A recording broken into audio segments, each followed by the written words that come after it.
கர்த்தருக்கு ஸ்தோத்திரம். உண்மையான எதிரி யார் என்ற தலைப்பில் இந்த காலை தியானத்தை நாம் தியானிக்க போகிறோம். ஒரு நாள் நடு இரவில் இரு போர்க்கப்பல்கள் ஒன்றையொன்றை சந்தித்தன. உடனே இரு கப்பல்களிலும் இருந்த படை வீரர்கள் ஒருவரை ஒருவர் தாக்க ஆரம்பித்தார்கள். அந்த தாக்குதலில் 2 கப்பல்களுமே சேதமடைந்தது. போர் வீரர்களும் காயப்பட்டனர். பொழுது விடிந்து சூரிய கதிர்கள் தோன்றவும் ஆரம்பித்தது. 2 கப்பல்கள் இருந்தவர்களுக்கு ஒரு பெரிய அதிர்ச்சி ஒன்று காத்திருந்தது. அது என்னவென்றால், 2 கப்பல்களுமே இங்கிலாந்து கொடியை கப்பலில் பறக்க கண்டு இருவரும் அதிர்ச்சியானார்கள். அது 1805ஆம் ஆண்டு. இங்கிலாந்து நாட்டின் கடற்படைக்கும் பிரான்ஸ் மற்றும் ஸ்பெயின் கூட்டு கடற்படைகளுக்கும் யுத்தம் ஆரம்பிக்க இருந்த நேரத்தில் இங்கிலாந்து கடற்படை தளபதி லார்ட் நெல்சனுக்கு கீழே பணிபுரிந்த 2வது மற்றும் 3வது நிலை அதிகாரிகள் தங்களுக்குள் ஒருவருக்கொருவர் மனஸ்தாபத்தோடு இருக்கிறார்கள் என்ற ஒரு செய்தி லார்ட் நெல்சனுக்கு தெரிய வந்தது.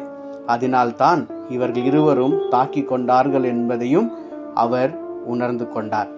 லார்ட் நெல்சன் அவர்கள் இருவரையும் வர சொல்லி இருவரின் கரங்களையும் ஒன்றாக சேர்த்து வைத்து தூரத்தில் இருந்த எதிரியின் கப்பல்களை காட்டி, அதோ இருக்கிறதே அவன்தான் நமக்கு எதிரி, அவனிடம் நாம் போர் புரிய வேண்டும் என்றும் கூறினான். அவனுடைய அறிவுரைகளை கேட்ட 2 படை வீரர்களும் எதிரியின் கப்பல்களை நோக்கி தாக்கவும் ஆரம்பித்தார்கள். அதுபோலவே தான் வேதத்தில் நல்ல உதாரணத்தோடு நம்முடைய வாழ்க்கையை ஒப்பிட்டு பார்ப்போமானால், நமது உண்மையான எதிரி யார் என்று கண்டுபிடித்து அவனோடு போராடாமல் சகோதரர்களாகிய நாமே ஒருவருக்கொருவர் இன்னும் போராடி கொண்டிருக்கிறோம் இந்த உலகத்தில். ஒருமுறை ஆபிரகாமின் மந்தை மேய்ப்பருக்கும் லோத்துவின் மந்தை மேய்ப்பருக்கும் வாக்குவாதம் உண்டாயிற்று. ஆபிரகாம் இதை பெரிய சண்டையாக்கி மனஸ்தாபத்தை ஏற்படுத்தாமல், நாம் இருவரும் சகோதரர்கள், இந்த தேசமெல்லாம் உனக்கு முன்பாக இருக்கிறது, நீ என்னை விட்டு பிரிந்து போக மனதாயிருந்தால் போகலாம், நீ இடதுபுறம் போனால் நான் வலதுபுறம் போகிறேன், நீ வலதுபுறம் போனால் நான் இடதுபுறம் போகிறேன் என்று பொருத்தனையுடன் விட்டு கொடுத்தான் ஆபிரகாம். ஆகவே அவர்கள் இருவரின் சமாதானமும் கெட்டு போகவில்லை. சில வருடங்கள் கழித்து லோத்துவும் அவருடைய வேலைக்காரர்களும் சோதோம் கொமரா நாட்டில் தங்கியிருந்த போது சிறைப்பிடித்து கொண்டு போகப்பட்டான்.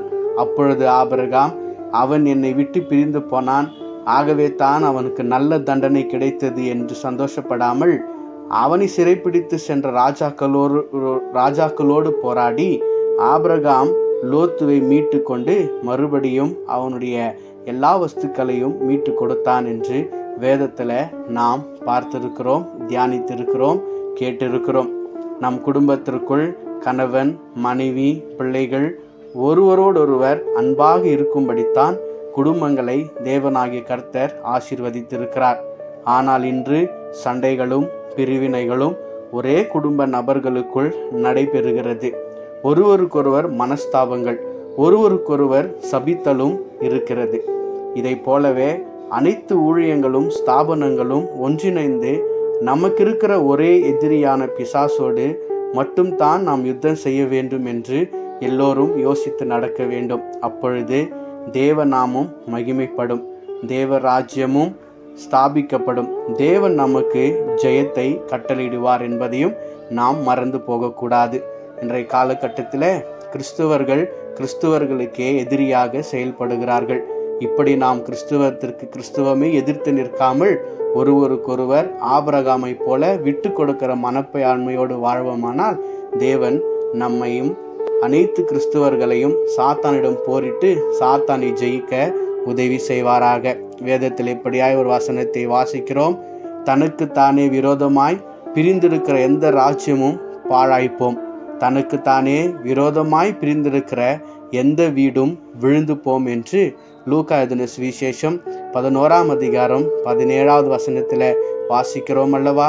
உண்மையான எதிரிடம் போராடுவோம், ஜெயத்தை நாம் பார்க்கும்படி தேவன் உதவி செய்வாராக. ஆமேன்.